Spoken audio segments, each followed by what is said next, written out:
کہ اگر کوئی وقفہ پڑا تو پھر خدا کے بندے اس ملک پر غالب آ جائیں گے،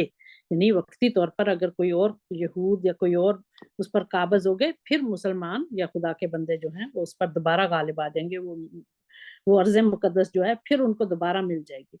اس لیے اللہ تعالیٰ فرماتا ہے کہ عبادت گزار بندوں کے لیے اس لیے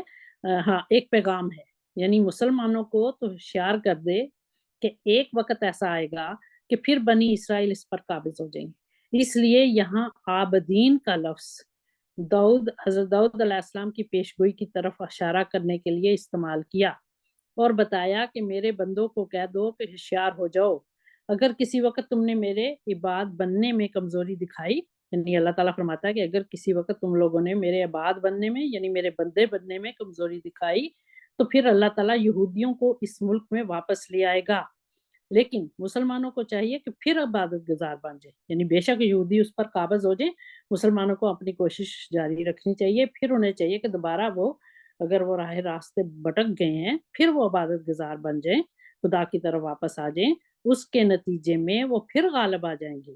اور ان کو یہ بھی یاد رکھنا چاہیے کہ رسول کریم صلی اللہ علیہ وآلہ وسلم سب زمانوں کے لیے رحمت ہیں، اور رسول کریم صلی اللہ علیہ وآلہ وسلم کا زمانہ اس وقت ختم نہیں ہو جاتا جب بنی اسرائیل فلسطین پر قابض ہوں، یعنی سسم جو ہیں سارے جہانوں کے لیے رحمت ہے، سارے زمانوں کے لیے رحمت ہے، اور اگر سسم کا زمانہ ختم نہیں ہو جاتا جبکہ بنی اسرائیل فلسطین پر قابض ہو جاتے ہیں، بلکہ اس کے بعد بھی وہ زمانہ ہے جس کے لیے رسول کریم صلی اللہ علیہ وسلم رحمت ہیں، بس مایوس نہیں ہونا چاہیے۔ جب دوبارہ رحمت الہی جوش میں آ جائے گی، مسلمان دوبارہ فلسطین میں غالب آ جائیں گے۔ اس آیت میں زبور کی جس پیشگوئی کی طرف اشارہ کیا گیا ہے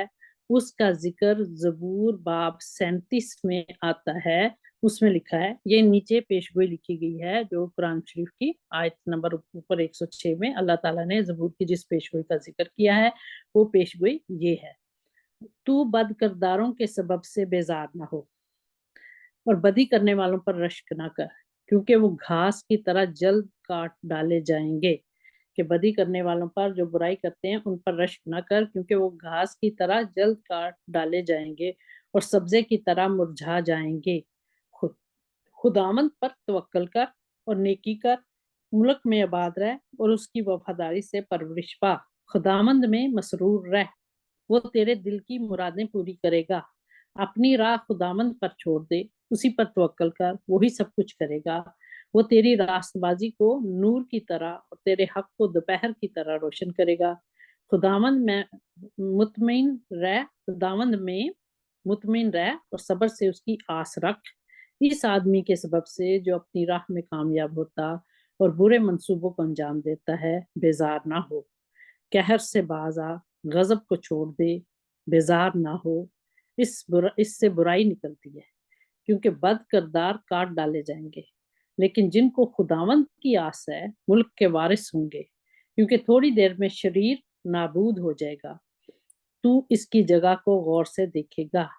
پر وہ نہ ہوگا، لیکن حلیم ملک کے وارث ہوں گے اور سلامتی کی فراوانی سے شادمان رہیں گے۔ زبور باب 37 آیت 1 تا 11۔ سو یہ زبور میں پیشگوئی موجود ہے۔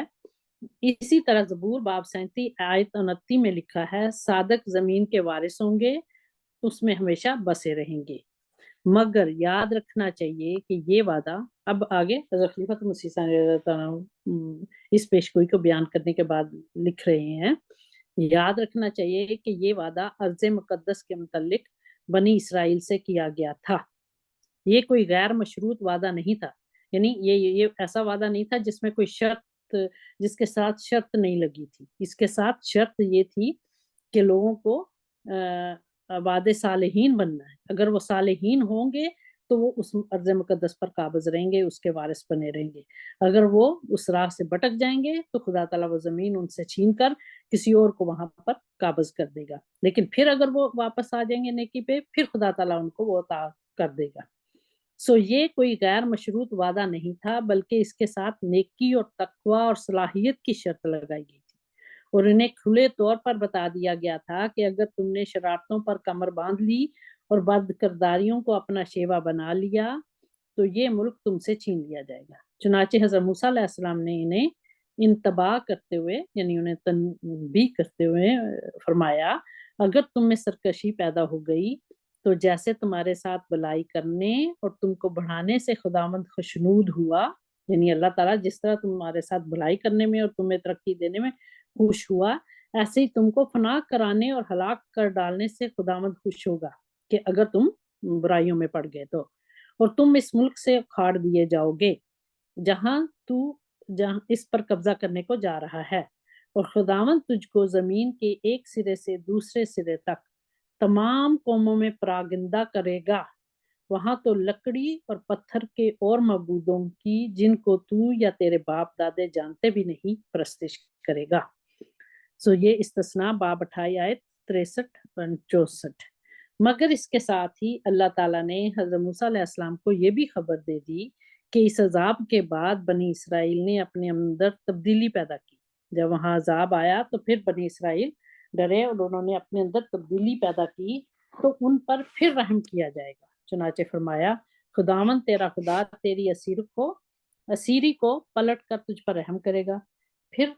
تجھ کو سب قوموں میں سے جن میں خداوند تیرے خدا نے تجھ کو پراگندہ کیا وہ جمع کرے گا، اور اگر تیرا آوارہ گروہ دنیا کے انتہائی حصوں میں بھی ہو تو وہاں سے بھی خداوند تیرا خدا تجھ کو جمع کر کے لے آئے گا۔ استثناء باب 30 آیت 3 سے 4۔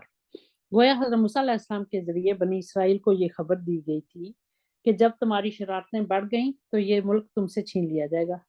مگر اس کے کچھ عرصے بعد اللہ تعالیٰ تم پر رحم کرے گا اور یہ زمین پھر تمہارے سپرد کر دی جائے گی۔ مگر اس کے بعد پھر دوبارہ ایک تباہی کی خبر دی گئی اور بتایا گیا کہ یہود پھر سرکش ہو جائیں گے اور پھر ان پر الہی عذاب نازل ہوگا اور وہ اس ملک سے نکال دیے جائیں گے۔ چنانچہ حضرت موسیٰ علیہ السلام نے اس کی بھی پیشگوئی کی اور فرمایا کہ انہوں نے اجنبی معبودوں کے باعث غیرت اور مکروہ سے اسے غصہ دلایا۔ خداوند نے یہ دیکھ کر ان سے نفرت کی کیونکہ اس کے بیٹوں اور بیٹیوں نے اسے غصہ دلایا۔ اس جگہ تمام یہودی مردوں اور عورتوں کو خدا تعالیٰ کے بیٹے اور بیٹیاں قرار دیا گیا ہے۔ تب اس نے کہا میں اپنا منہ ان سے چھپا لوں گا اور دیکھوں گا کہ ان کا انجام کیسا ہوگا، کیونکہ وہ گردن کش نسل اور بے وفا اولاد ہیں۔ میں ان پر آفتوں کا ڈھیر لگاؤں گا اور اپنے تیروں کو ان پر ختم کروں گا، وہ بھوک کے مارے گل جائیں گے اور شدید حرارت اور سخت ہلاکت کا لقمہ ہو جائیں گے، اور میں ان پر درندوں کے دانت اور زمین پر سرکنے والے کیڑوں کا زہر چھوڑ دوں گا، وہ تلوار سے مریں گے۔ کوٹھڑیوں کے اندر خوف سے جوان مرد اور کنواریاں، دودھ پیتے بچے اور پکے بال والے سب یوں ہی ہلاک ہوں گے۔ استثناء باب 32 آیت نمبر 16 تا 25۔ حضرت پھر آگے خلیفہ ثانی فرماتے ہیں کہ غرض حضرت موسیٰ علیہ السلام کے ذریعے بنی اسرائیل کو 2 تباہیوں کی خبر دی گئی تھی اور بتایا گیا تھا کہ اس ملک پر تمہارا قبضہ دائمی نہیں ہوگا،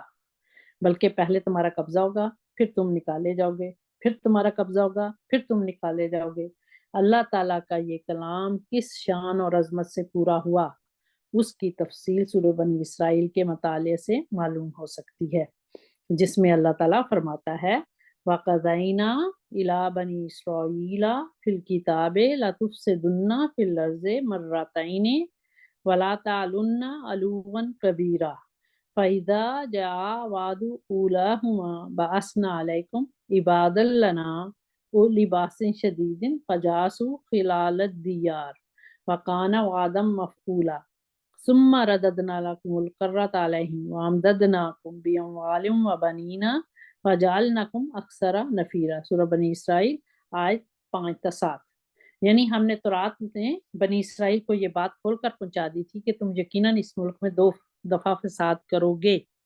اور یقیناً تم بڑی سرکشی اختیار کرو گے۔ چنانچہ جب ان 2 دفعہ کے فسادات میں سے پہلی دفعہ کا وعدہ پورا ہونے کا وقت آیا تو ہم نے اپنے بعض بندوں کو تمہاری سرکوبی کے لیے تم پر کھڑا کر دیا جو سخت جنگجو تھے، اور وہ تمہارے گھروں کے اندر جا گھسے، اور یہ وعدہ بہرحال پورا ہو کر رہنے والا تھا کیونکہ یہ خدا کا وعدہ تھا، اور ہم نے تمہاری طرف دوبارہ دشمن پر حملہ کرنے کی طاقت کو لوٹا دیا،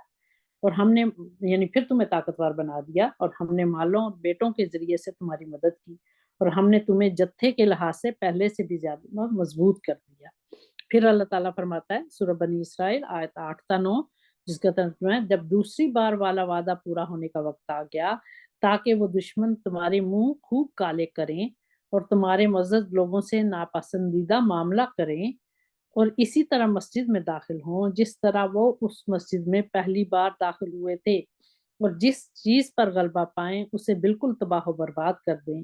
تو ہم نے اپنی اس پیشگوئی کو بھی پورا کر دیا، مگر اب بھی کچھ بعید نہیں کہ تمہارا رب تم پر رحم کر دے، لیکن اگر تم پھر اپنے اس رویے کی طرف لوٹے تو ہم بھی اپنے عذاب کی طرف لوٹیں گے، یعنی یہ خدا تعالیٰ کہہ رہا ہے، اور یقیناً ہم نے جہنم کو کافروں کے لیے قید خانہ بنایا ہے۔ ان آیات سے ظاہر ہے کہ خدا تعالیٰ کے یہ وعدہ تھا کہ فلسطین کا ملک خدا تعالیٰ کے نیک بندوں کو ملے گا، اور چونکہ پہلے یہود سے یہ وعدہ کیا گیا تھا اس لیے ان کو یہ ملک ملا، مگر ملک دیتے وقت خدا تعالیٰ نے کچھ شرائط بھی عائد کر دی، کچھ شرطیں رکھ دی، فرمایا کہ کچھ عرصے کے بعد تمہاری شرارتوں کی وجہ سے ہم یہ ملک تم سے چھین لیں گے۔ چنانچہ فرمایا فائدہ جا وعد اولاہما باسنا علیکم عباد لنا اولی باس شدید فجاسو خلال الدیار، جب ان دو بار کے فسادوں میں سے پہلی بار کا وعدہ پورا ہونے کا وقت آئے گا تو ہم اپنے حکم کے ساتھ ایک قوم کو مقرر کریں گے جو بڑی فوجی طاقت رکھتی ہوگی، اور وہ فلسطین کے تمام شہروں میں گھس جائے گی اور تمہاری حکومت کو تباہ کر دے گی، مگر ثم رددنا لکم الکرۃ علیہم، کچھ مدت کے بعد یہ ملک ہم تم کو واپس دے دیں گے اور تمہاری طاقت اور قوت کو بحال کر دیں گے،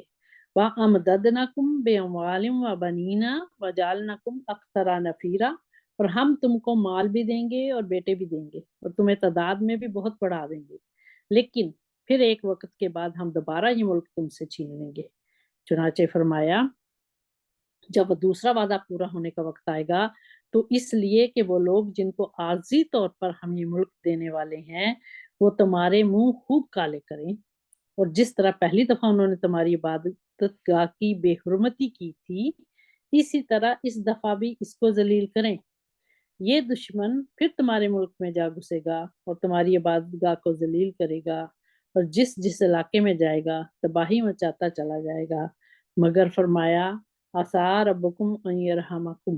کچھ وعید نہیں کہ اب بھی تمہارا رب تم پر رحم کر دے، یعنی اس کے بعد پھر ہم یہ فیصلہ کریں گے کہ یہ ملک واپس دے دیا جائے، مگر یہاں یہ نہیں فرمایا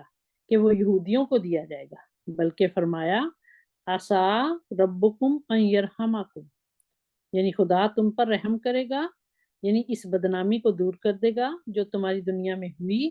فَإِنْ عُدْتُمْ عُدْنَا، اور اگر تم اپنی شرارتوں سے پھر بھی باز نہ آئے تو ہم بھی اپنی اسی سنت کی طرف لوٹیں گے، خدا تعالیٰ کہتا ہے، اور پھر یہ ملک تم سے چھین لیں گے،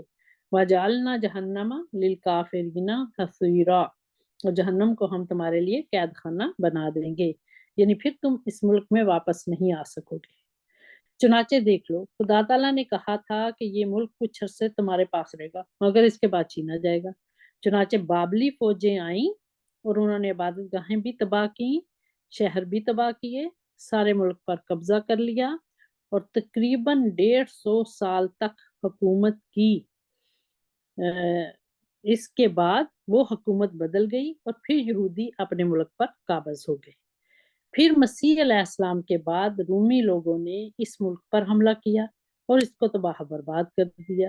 اسی طرح مسجد کو تباہ کیا اور اس کے اندر سور کی قربانی کی اور اس پر ان کا لمبے عرصے تک قبضہ رہا، لیکن آخر رومی بادشاہ عیسائی ہو گیا، اس لیے یہاں یہ نہیں فرمایا تھا کہ یہودیوں کو یہ ملک واپس کیا جائے گا، بلکہ فرمایا تھا کہ پھر ہم تم پر رحم کریں گے، یعنی تمہاری وہ بے عزتی دور ہو جائے گی۔ چنانچہ جب رومی بادشاہ عیسائی ہو گیا تو پھر وہ موسیٰ علیہ السلام کو بھی ماننے لگ گیا، داؤد علیہ السلام کو بھی ماننے لگ گیا، اسی طرح باقی جس قدر انبیاء تھے ان کو بھی ماننے لگ گیا تھا، وہ عیسیٰ علیہ السلام کو ماننے والا، لیکن حضرت عیسیٰ علیہ السلام بھی چونکہ موسوی سلسلے سے تعلق رکھتے تھے، عیسائی بادشاہت یہودی نبیوں کا ادب کرتی تھی، تورات کا ادب کرتی تھی، بلکہ تورات کو بھی اپنی مقدس کتاب سمجھتی تھی، گویا خدا کا رحم ہو گیا، مگر فرماتا ہے ان اتم ادنا، اگر اس کے بعد تم لوگ پھر بگڑے اور شرارتیں کی تو پھر ہم تمہارے ہاتھ سے یہ بادشاہ نکال دیں گے، یعنی پھر مسلمان آ جائیں گے اور ان کے قبضے میں یہ ملک چلا جائے گا اور وہ عبادی صالحون بنیں گے، یعنی اللہ کے نیک بندے بنیں گے،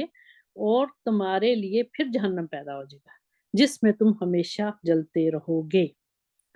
اب آگے حضرت خلیفۃ المسیح ثانی رضی اللہ عنہ اس کا تھوڑا خلاصہ لکھ رہے ہیں کہ اس تفصیل سے معلوم ہو سکتا ہے، اس کی سمری بتا رہے ہیں، اس تفصیل سے جو اوپر بیان کی ہے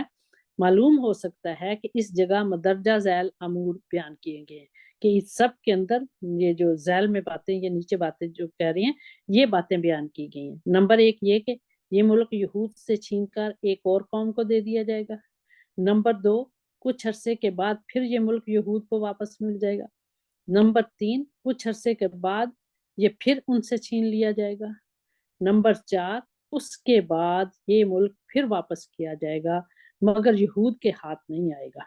بلکہ موسوی سلسلے کے ماننے والوں یعنی عیسائیوں کے ہاتھ میں چلا جائے گا۔ نمبر پانچ، اگر پھر شرارت کی گئی، اب اس میں عیسائی بھی شامل ہو گئے کیونکہ وہ بھی یہودیوں کا ایک گروہ تھے، تو پھر یہ زمین ان سے چھین لی جائے گی اور ایک اور قوم کو دے دی جائے گی یعنی مسلمانوں کو، مگر اس جگہ یہ نہیں فرمایا کہ وہ مسجد میں داخل ہو کر اس کی ہتک کریں گے، اس لیے کہ مسلمانوں کے نزدیک بھی حضرت موسیٰ علیہ السلام اور ان کے تمام ماتحت انبیاء مقدس تھے، مگر ان کی جگہیں بھی مقدس تھیں، یعنی مسلمانوں کے نزدیک مسجدیں بھی مقدس تھیں، اس لیے مسلمان ان کی مسجدوں میں وہ خرابیاں نہیں کر سکتے تھے جو بابلیوں اور رومیوں نے کی، یعنی جب انہوں نے قبضہ کیا تو انہوں نے مسجدوں کی بھی بے حرمتی کی، لیکن آپ فرماتے ہیں کہ جب مسلمان قابض ہوں گے تو وہ مسجدوں کی بے حرمتی نہیں کریں گے۔ یہ عجیب لطیفہ اور قوموں کی ناشکری کی مثال ہے، یہ یعنی ایک عجیب نکتہ ہے اور قوموں کی ناشکری کی مثال ہے کہ بابلیوں نے یہودیوں کے ملک کو تباہ کیا، ان کی مسجد کو ذلیل کیا۔ یورپین مصنف کتابیں لکھتے ہیں تو بابلیوں کو کوئی گالی نہیں دیتا، کوئی ان کو برا بلا نہیں کہتا، کوئی ان پر الزام نہیں لگاتا۔ رومیوں نے اس ملک کو لیا اور اس مسجد میں خنزیر کی قربانیاں کی۔ عیسائی رومی تاریخ پر کتابیں لکھتے ہیں، گبن نے بھی history of the decline and fall of the Roman empire لکھی ہے، مگر سب کتابوں کو دیکھ لو، وہ کہتے ہیں رومن امپائر جیسی اچھی امپائر کوئی نہیں۔ انسائکلوپیڈیا جو زیر لفظ رومن امپائر، حالانکہ انہوں نے ان کی مسجد کو گندا کیا، مگر وہ قوم جس نے ان کی مسجد کو گندا نہیں کیا اس کو گالیاں دی جاتی ہیں۔ حضرت عمر رضی اللہ تعالیٰ عنہ کے زمانے میں فلسطین فتح ہوا،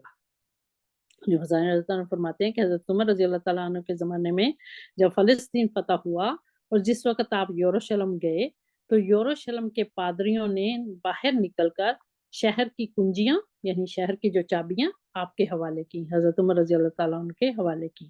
اور کہا کہ آپ اب ہمارے بادشاہ ہیں، آپ مسجد میں آ کر 2 نفل پڑھ لیں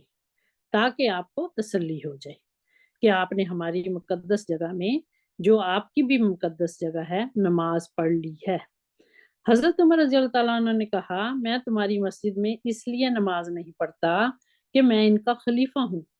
کل کو یہ مسلمان اس مسجد کو چھین لیں گے اور کہیں گے کہ یہ ہماری مقدس جگہ ہے، اس لیے باہر ہی نماز پڑھوں گا تاکہ تمہاری مسجد نہ چھینی جائے، یعنی مسجد کے اس بات پر کہ حضرت عمر رضی اللہ عنہ چونکہ نماز پڑھ لی تو مسلمان سمجھے گے کہ یہ اب ان کی ہوگی تو قبضہ کریں گے، تو آپ کہتے ہیں کہ اس جھگڑے کی وجہ سے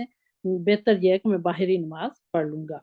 پس ایک وہ تھے یعنی حضرت عمر رضی اللہ عنہ جنہوں نے یعنی ایک وہ تھے جو رومی اور بابلی جنہوں نے وہاں خنزیر کی قربانی کی، یورپ کا منہ اس کی تعریف کرتے ہوئے خشک ہوتا ہے، اور ایک وہ تھا جس نے ان کی مسجد میں 2 نفل پڑھنے سے بھی انکار کیا کہ کہیں مسلمان کسی وقت یہ مسجد نہ چھین لیں، اور اس کو رات دن گالیاں دی جاتی ہیں یعنی مسلمانوں کو۔ کتنی ناشکر گزار اور بے حیا قوم ہے۔ اب مسلمانوں کے پاس فلسطین آ جانے کے بعد سوال ہو سکتا ہے کہ یہ ملک یہودیوں کے ہاتھ بھی نہ رہا اور عیسوی سلسلے کے پاس بھی نہ رہا، یہ کیا معمہ ہے، یہ کیا کہانی ہے؟ لیکن اگر غور کیا جائے تو یہ اعتراض نہیں پڑتا، اس لیے کہ بعض دفعہ جب کسی بات پر جھگڑا ہوتا ہے اور وراثت کے کئی دعوے دار بن جاتے ہیں تو سچے وارث کہتے ہیں کہ ہم ان کے وارث ہیں اور ان کے حق میں فیصلہ کر دیا جاتا ہے۔ یہی صورت اس جگہ واقع ہوئی ہے۔ خدا ملک دینے والا تھا، خدا کے سامنے مقدمہ پیش ہوا کہ موسیٰ علیہ السلام اور داؤد علیہ السلام کے وارث یہ مسلمان ہیں، یا موسیٰ علیہ السلام اور داؤد علیہ السلام کے وارث یہ یہودی اور عیسائی ہیں۔ تو کورٹ نے ڈگری دی، فیصلہ سنایا کہ اب موسیٰ اور داؤد علیہ السلام کے وارث مسلمان ہیں۔ چنانچہ ڈگری سے ان کو غصہ مل گیا، یعنی فیصلہ یہ ہوا مسلمانوں کے حق میں خدا تعالیٰ کی عدالت میں۔ پھر آگے چل کر فرماتا ہے کہ فَإِذَا جَاءَ وَعْدُ الْآخِرَةِ جِئْنَا بِكُمْ لَفِیفًا، سورہ بنی اسرائیل 105۔ پھر اس کے بعد ایک اور وقت آئے گا کہ یہودیوں کو دنیا کے دنیا کی چاروں طرف سے یہودیوں کو اکٹھا کر کے فلسطین میں لا کر بسا دیا جائے گا۔ چنانچہ وہ وقت اب آیا ہے جبکہ یہودی اس جگہ پر قبضہ کیے ہوئے ہیں۔ کراچی اور لاہور میں جب بھی گیا ہوں، خلیفہ ثانی رضی اللہ عنہ فرماتے ہیں، کراچی اور لاہور میں جب بھی گیا ہوں، مسلمان مجھ سے پوچھتے رہے ہیں کہ یہ تو خدائی وعدہ تھا کہ یہ سرزمین مسلمانوں کے ہاتھ میں رہے گی، پھر یہودیوں کو کیسے مل گئی؟ میں نے کہا کہاں وعدہ تھا؟ قرآن میں تو لکھا ہے کہ پھر یہودی بسائے جائیں گے۔ کہنے لگے اچھا جی، یہ تو ہم نے کبھی نہیں سنا۔ میں نے کہا تمہیں قرآن پڑھانے والا کوئی ہے ہی نہیں، تم نے سننا کہاں سے ہے؟ میری تفسیر پڑھو تو اس میں لکھا ہوا موجود ہے۔ تو یہ جو وعدہ تھا کہ پھر یہودی ارض کنعان میں آ جائیں گے، قرآن میں لکھا ہوا موجود ہے۔ سورہ بنی اسرائیل رکوع 12 میں یہ لکھا ہوا ہے۔ جب وہ آخری زمانہ کا وعدہ آئے گا تو پھر ہم تم کو اکٹھا کر کے اس جگہ پر لے آئیں گے۔ اس جگہ وعد الآخرہ سے مراد مسلمانوں کے دوسرے عذاب کا وعدہ ہے، یعنی وہ اوپر آیات میں جو لکھا ہوا ہے وعد الآخرہ کہ آخرت کا وعدہ، اس سے مراد مسلمانوں کے دوسرے عذاب کا وعدہ ہے، اور بتایا کہ مسلمانوں پر جب یہ عذاب آئے گا اور دوسری دفعہ ارض مقدس ان کے ہاتھ سے نکل جائے گی، اس وقت اللہ تعالیٰ پھر یہود کو اس ملک میں واپس لے آئے گا۔ اس جگہ بعض لوگ اعتراض کرتے ہوئے کہا کرتے ہیں کہ یہود کے آنے کی وجہ سے اسلام منسوخ ہو گیا،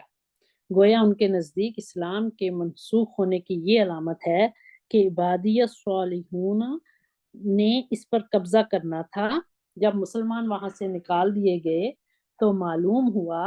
کہ مسلمان عبادیت صالحون نہیں رہے، یعنی نیک اللہ کے نیک بندے نہیں رہے۔ یہ اعتراض زیادہ تر بہائی قوم کرتی ہے، لیکن عجیب بات ہے کہ یہی پیشگوئی تورات میں موجود ہے، یہی پیشگوئی قرآن مجید میں موجود ہے، اور اس پیشگوئی کے ہوتے ہوئے اس ملک کو بابلیوں نے 100 سال رکھا، مگر اس وقت یہودی مذہب بہائیوں کے نزدیک منسوخ نہیں ہوا۔ ٹائٹس کے زمانے سے لے کر 100-200 بلکہ 300 سال تک فلسطین روم کے مشرکوں کے ماتحت رہا، وہ عیسائیوں کے قبضے میں نہیں تھا، یہودیوں کے قبضے میں نہیں تھا۔ مسجد میں سور کی قربانی کی جاتی تھی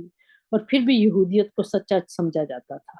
لیکن یہودیت کے آنے پر 9 سال کے اندر اسلام منسوخ ہو گیا۔ کیسی پاگل پن والی اور دشمنی کی بات ہے! اگر واقع میں کسی غیر قوم کے اندر آ جانے سے کوئی پیشگوئی باطل ہو جاتی ہے اور عارضی قبضہ بھی مستقل قبضہ کہلاتا ہے، تو تم نے 100 سال پیچھے ایک دفعہ قبضہ دیکھا ہے، 300 سال دوسری دفعہ کافروں کا قبضہ دیکھا ہے۔ اس وقت یہودیت کو تم منسوخ نہیں کہتے، اس وقت کی عیسائیت کو تم منسوخ نہیں کہتے،